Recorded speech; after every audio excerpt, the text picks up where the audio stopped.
ఉత్తరప్రదేశ్ ఎన్నికలు చేరువవుతున్నటువంటి వేళ హిందువుల మీద దాడులు జరగాలి. ఆ దాడులు జరిగినప్పుడు దాడి చేసినటువంటి వాళ్ళ మీద కాల్పులు జరగాలి. ఆ కాల్పుల్లో కొంతమంది చనిపోవాలి. వాళ్ళు వేరే సామాజిక వర్గం వాళ్ళు అయి ఉంటారు కాబట్టి దాన్ని బేస్ చేసుకుని polarisation, SC, ST, minority polarisation కోసం ఒక పెద్ద డ్రామా జరుగుతోంది. హింసని దానికి ఆయుధంగా ఎంచుకుంటున్నారు.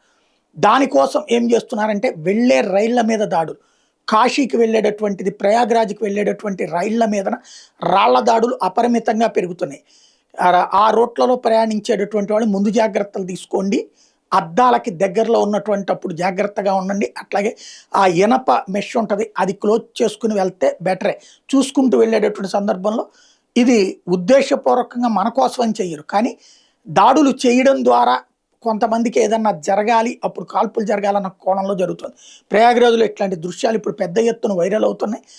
ప్రభుత్వం అక్కడికి వెళ్ళి, అంటే పోలీసులు అక్కడికి వెళ్ళినప్పుడు ఎవరు ఉండడు, మిడ్ టైంలో జరిగిపోతూ ఉంటుంది. రైలు పట్టాల పొడవునా పోలీసులు ఉండలేరు కదా, ఆ పాయింట్ని ఛాయిస్గా తీసుకుంటున్నారు, రైళ్ళని ఈజీ టార్గెట్స్గా తీసుకుంటున్నారు.